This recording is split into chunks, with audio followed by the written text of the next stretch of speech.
Deoli ओनियारा seat पर हुए उपचुनाव के दौरान एसडीएम के साथ थप्पड़ कांड का मामला, जेल में बंद है नरेश मीणा को लेकर भी बात करेंगे। हनुमान बेनीवाल अब हैदराबाद में क्यों सा गए हैं, इस पर भी बात करेंगे।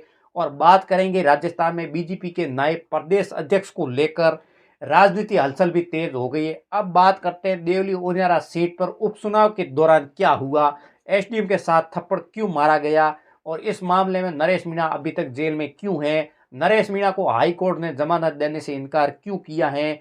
अब उनके माता पिता ने जयपुर में सीएम भजनलाल शर्मा से मुलाकात की है। इसी दौरान क्या हुआ, क्योंकि 25 फरवरी को नरेश मीणा के मामले में विधानसभा का घेराव होना था। नरेश मीणा मामले को लेकर उनके परिजनों की मुख्यमंत्री भजनलाल शर्मा से मुलाकात हुई है, जिसमें उन्होंने न्याय और मुआवजे समेत 3 प्रमुख मांग रखी हैं।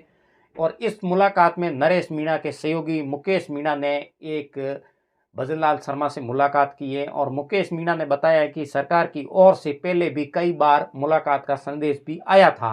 विशेष रूप से 25 फरवरी का प्रस्तावित विधानसभा का घेराव से पहले बातचीत की इच्छा जताई थी और भाजपा विधायक ने मुख्यमंत्री तक स्थिति को स्पष्ट रूप में पहुंचाया और समाधान की दिशा पहल की है और आंदोलन क्षतिग्रस्त। और मुकेश मीणा ने बताया कि मुख्यमंत्री की इस पहल से परिजन और पूरा संगठन संतुष्ट हैं और उन्होंने कहा है कि इस सकारात्मक प्रक्रिया के बाद 25 तारीख को प्रस्तावित आंदोलन को क्षतिग्रस्त करने का निर्णय भी लिया गया है। और ये मुलाकात नरेश मीणा और समझौता के लिए न्याय की दिशा में एक और महत्वपूर्ण कदम भी माना जाता है, जिसमें प्रभावित परिजनों और परिवार की राहत मिलने की उम्मीद जताई है। बता दें कि नरेश मीणा टोंक की देवली ओनियारा सीट पर उपचुनाव में कांग्रेस से बागी होकर निर्दलीय चुनाव लड़ा था और उपचुनाव के लिए वोटिंग के दिन नरेश मीणा ने एसडीएम अमित चौधरी को थप्पड़ भी मारा था।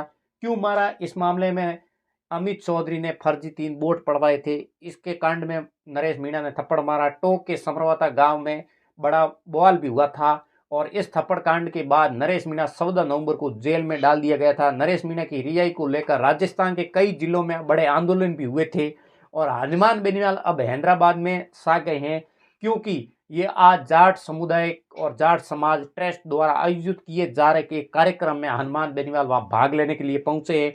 इससे पहले उन्होंने प्रधानमंत्री नरेंद्र मोदी के गृह राज्य गुजरात के अंदर धावा भी बोला था, जहां उन्होंने बड़ोदरा में एक जाट समुदाय ट्रस्ट द्वारा आयोजित कार्यक्रम में भाग लिया था।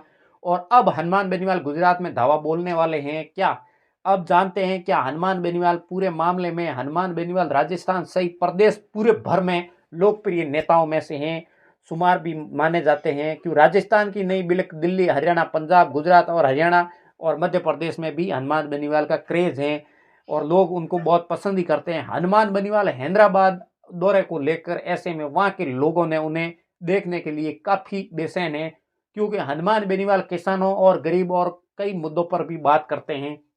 हनुमान बेनीवाल अपने सोशल मीडिया प्लेटफॉर्म एक्स पर पोस्ट करके इसकी जानकारी भी दी है।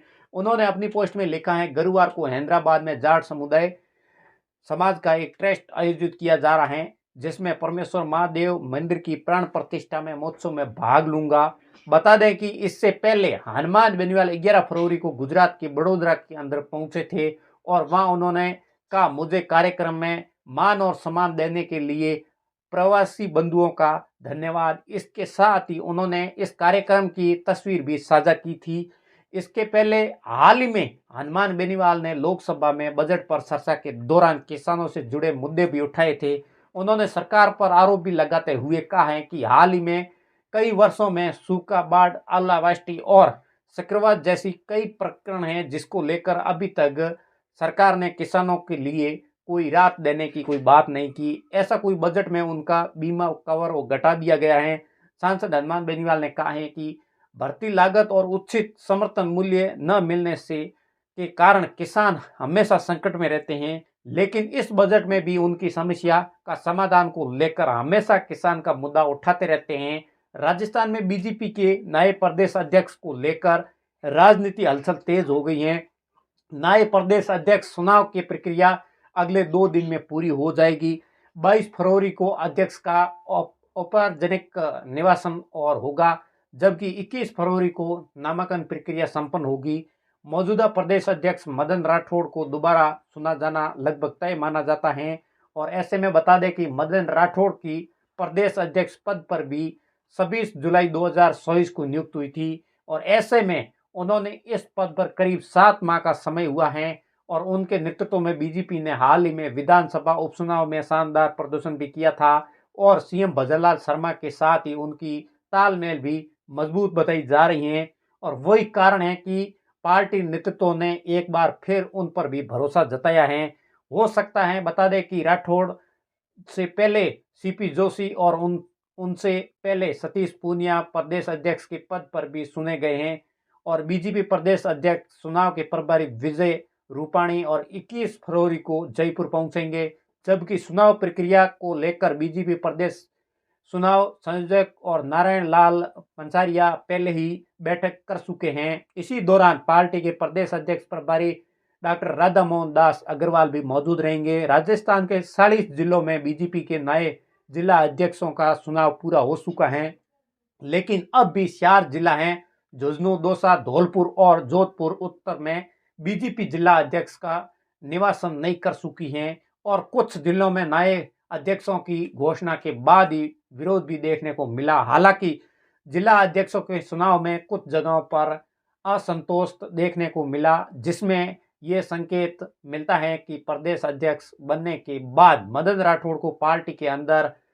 असहमति को भी साधना होगा। और बताते चले तो कि भले ही मदन राठौड़ के नाम पर सहमति लगभग बन चुकी हो, लेकिन पार्टी ने अभी तक औपचारिक घोषणा नहीं की है और 22 फरवरी को चुनाव प्रक्रिया पूरी होने के बाद ही अंतिम निर्णय सार्वजनिक होगा। इन खबरों को लेकर आप लोगों को क्या राय है वो भी हमें कमेंट सेक्शन में जरूर दें। हमारा वीडियो यूट्यूब पर देख रहे हो सब्सक्राइब कर लें और फेसबुक पर देख रहे हो तो फॉलो जरूर करें और अगले नए वीडियो मिलते हैं। राम राम, नमस्कार।